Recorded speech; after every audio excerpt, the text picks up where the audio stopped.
Good morning students. Class 8 Hindi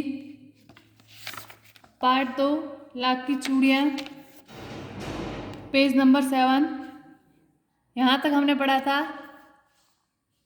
कि लेखक को जो है शहर के जीवन के बारे में ऐसे जान के उनको बहुत ही ऐसे दुख होता है, क्योंकि शहर के लोग जो है कांच की चूड़ियाँ पहनते वगैरह है।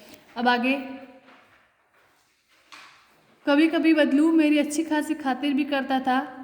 जिन दिनों उसकी गाय के दूध होता वह सदा मेरे लिए मलाई बचा कर रखता, और आम की फसल में तो मैं रोज उसके यहाँ से 2-4 आम खाता।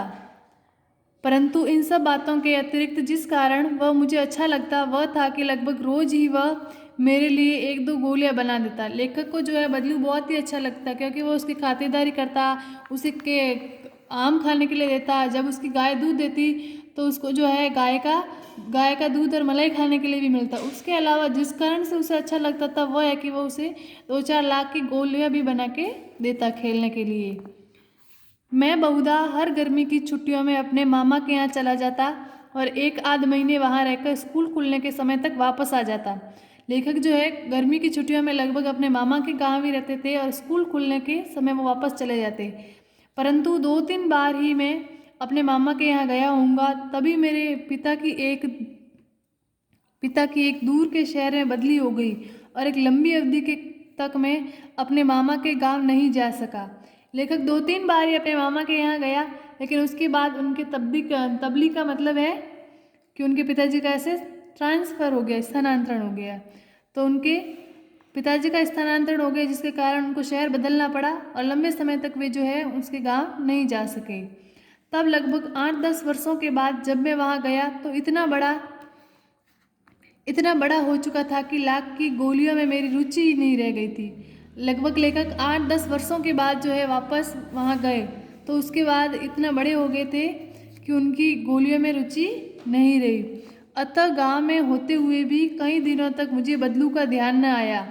इस बीच मैंने देखा कि गांव के लगभग सभी स्त्रियां कांच की चूड़ियाँ पहने हैं।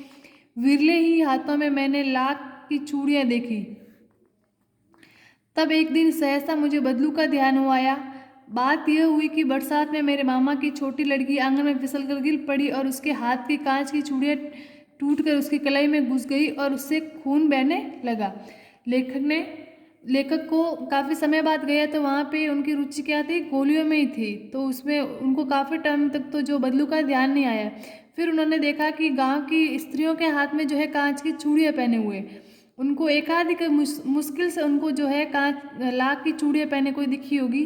फिर एक दिन ऐसा हुआ कि उनके मामा की लड़की जो है आंगन में ऐसे फिसल कर जो है गिर पड़ी, तो गिरने के कारण जो है कांच की चूड़ियाँ टूटकर उनके हाथों में लग गई और उससे खून बहने लगा।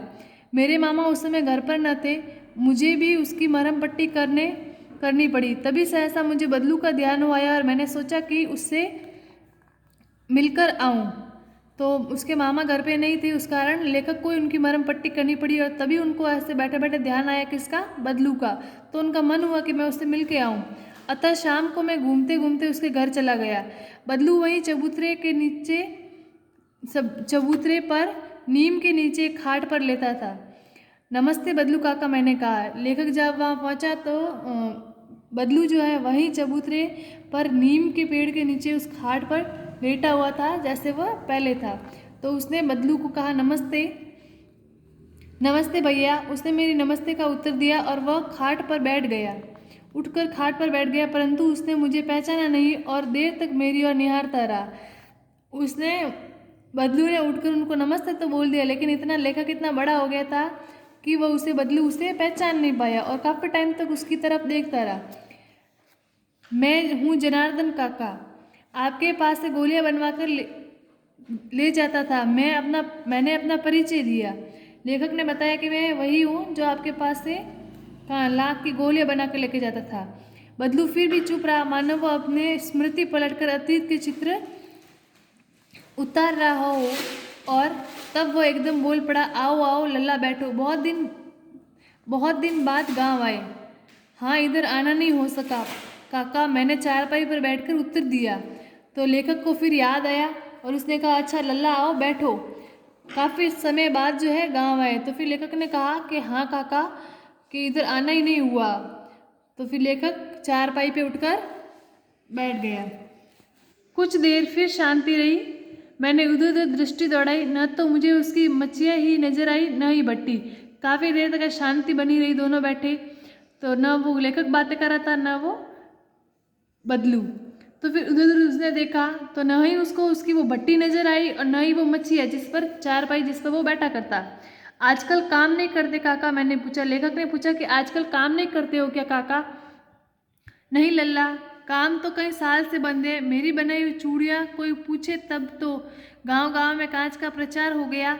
वह कुछ देर चुप रहा, फिर बोला, मशीन युग है ना ये लल्ला। आजकल सब काम मशीन से होता है, खेत भी मशीन से जोते जाते हैं। फिर जो सुंदरता कांच की चूड़ियों में होती है वह लाख की चूड़ियों में कहाँ संभव है? तो उसने उत्तर दिया कि नहीं लल्ला, काम तो है जो कई सालों से बंद पड़ा है। कि मेरी बनाई हुई चूड़ियाँ अब वो जो लाख की चूड़ियाँ अब कोई नहीं पहनता है, क्योंकि हर जगह जो है कांच की चूड़ियाँ, प्लास्टिक की चूड़ियाँ चलने लग गई है।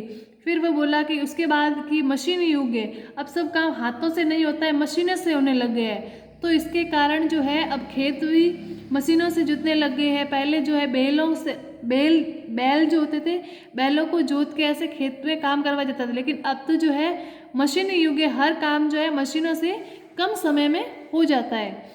और जो कांच की चूड़ियों में जो सुंदरता है वह लाख की चूड़ियों में कहाँ देखने को मिलती है। ठीक है, आज हम इतना ही पढ़ेंगे। Thank you.